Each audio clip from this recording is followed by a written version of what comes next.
Brought to you by TechnoSpark 20 series smartphones.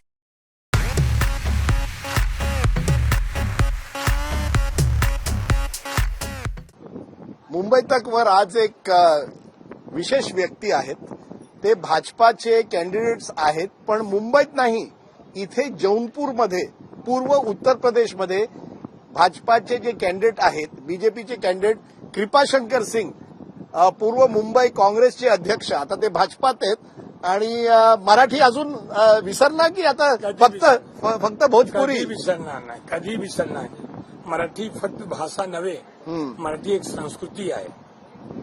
Marathi बोलताना माझ्याकडून खूप चुका होणार आहे, पण तरी सुद्धा मराठी म्हणजे संस्कृती आहे म्हणून जपायचे प्रयत्न करतो. नाही, आमचे मुंबई तकचे जे प्रेक्षक आहेत ते तुम्हाला बघून त्यांना वाटत असेल, कृपाशंकर सिंग एवढे वर्ष मुंबई काँग्रेसमध्ये होते, अध्यक्ष होते, तुम्ही मंत्री झाला विलासराव देशमुख आणि सुशील कुमार शिंदेच्या सरकारमध्ये, आता बीजेपीमध्ये कुठे गेला? हा कमल कुठून आला? खरोखर जेव्हा मतलब 2019 मध्ये 5 ऑगस्ट 2019ला ज्या दिवशी संसदेत एक बिल आणले, त्या बिल म्हणजे 370 आर्टिकल जम्मू आणि काश्मीरच्या, त्यावेळी मला खूप आनंद वाटला. खरोखर पूर्वी सांगायचे हा भारत माझा आहे, हा काश्मीर भारतचं मुकुट आहे, पण जेव्हा मी वैष्णो माता दर्शनासाठी यायचे मी आणि मिसेस, त्यावेळी मला वाटायचे हा जम्मू काश्मीर माझा नाही आहे. इथे 2 विधान आहे, 2 परिधान आहे. म्हणून माझ्या मनात होता, जसं आपण अयोध्येत जात होतो, आपला भगवान रामला एक तंबूमध्ये ठेवला होता, तेव्हा मतलब काय आहे या देशामध्ये भगवान रामचं जन्मस्थान, तसं त्या दिवशी एक विचार केला की नाही, भारतीय जनता पार्टी हा मोठा निर्णय केलेला आहे, आम्ही समर्थनमध्ये बोलतो. तुम्ही भारतीय जनता पार्टीत आलात की नरेंद्र मोदीच्या नेतृत्वाखाली भारतीय जनता पार्टीत आला आहात? कारण की तुम्हाला विश्वास भारतीय जनता पार्टीत आहे की नरेंद्र मोदीजींच्या नेतृत्वामध्ये आहे की योगी आदित्यनाथच्या नेतृत्वात आहे? आपण एवढा मोठा एक प्रवास केला आहे, एवढे वर्ष आपण काँग्रेसमध्ये होता, तर हा निर्णय सोपा नसेल.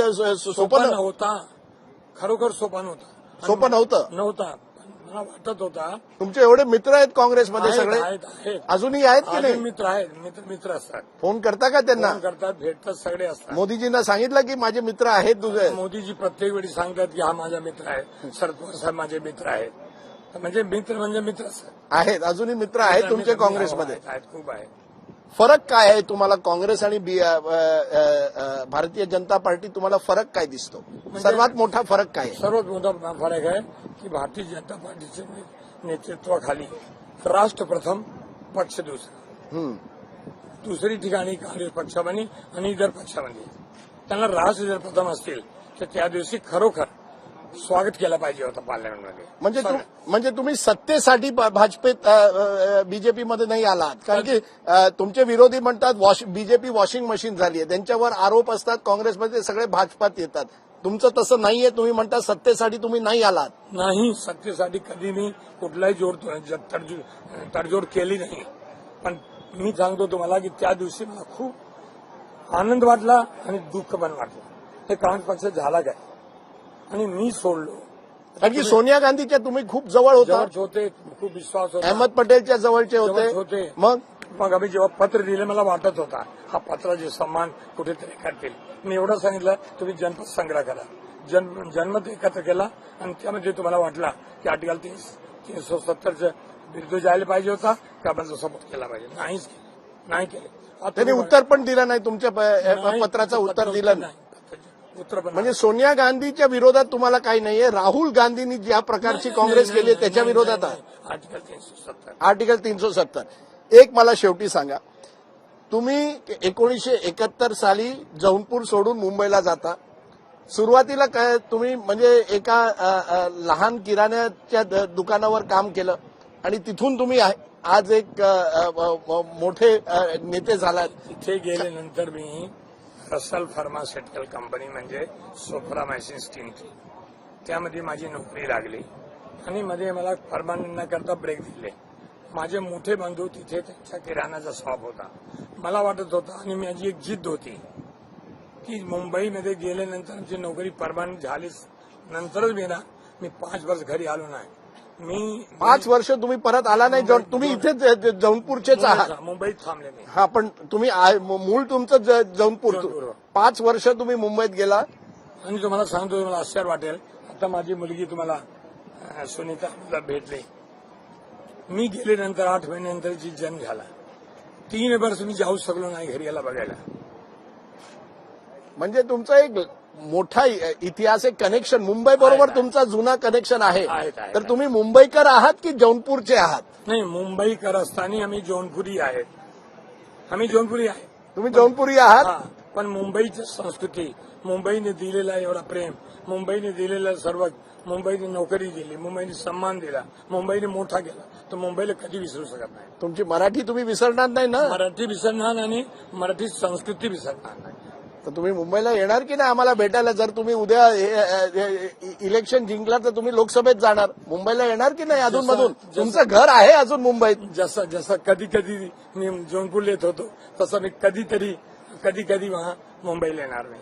आणि जौनपूरच्या, आणि मला एक शेवटचं सांगा, पुष्कळ उत्तर भारतीय युवा जे आहेत ते मुंबईला आले, त्यांना काय मेसेज आहे तुमचा? मेसेज एवढंच आहे की ज्यावेळी माझं चयन झाला, मला सिलेक्ट केले की तुम्हाला मुंबईमधून जौनपूर लोकसभेसाठी उभा राहायचे, त्यावेळी माझ्या मनात एक आला की जसा माझी इज्जत होतं, माझी नोकरी परमनंट झाल्यानंतरच मी गावणार. आज माझी इच्छा आहे, माझा एक संकल्प आहे की जौनपूरमध्ये खूप जागा आहे, आता इन्फ्रास्ट्रक्चर आहे, जागा पण खूप आहे. एक ठिकाणी 900 एकर जमीन आम्ही बघून घेतला, सरकारी जमीन आहे. आणि काही उद्योगपतींची माझी चर्चा पण झाली.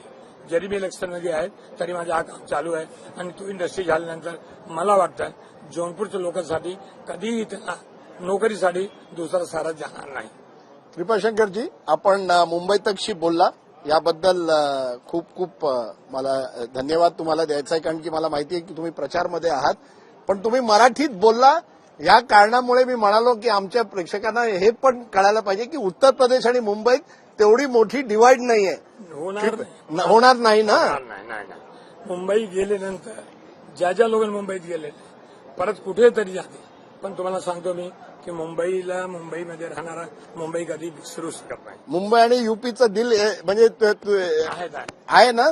आणि तुम्हाला सांगतो, एका टाईप रायटरवर जे भाषा आहे ना, एका टाईपवर टाईप होतात हिंदी, संस्कृती आणि मराठी, म्हणजे तिन्ही हे सक्की आहे. अरे वाह, आता बघा, आनंद आमदार आहेत.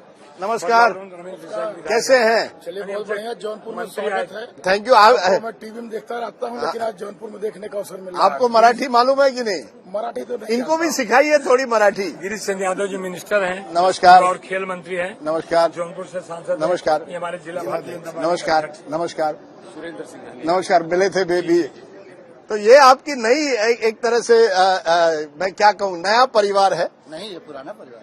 अच्छा, ये पुराना परिवार है. चलिए, ये इनका पुराना परिवार है. मैं इसलिए कह रहा हूँ क्योंकि इतने सालों से वो मुंबई में थे. अभी हमने मराठी में उनसे इंटरव्यू किया. घर तो यहीं पर है. घर उनका दोनों तरफ है. उन्होंने कहा कि घर मुंबई में भी है, जौनपुर में भी है, वो दोनों को साथ लाए. ये जन्मभूमि है, वो कर्मभूमि थी. अब वोटर लिस्ट यहाँ का बन गया है. बहुत बहुत शुक्रिया कृपाशंकर जी, थैंक यू वेरी मच.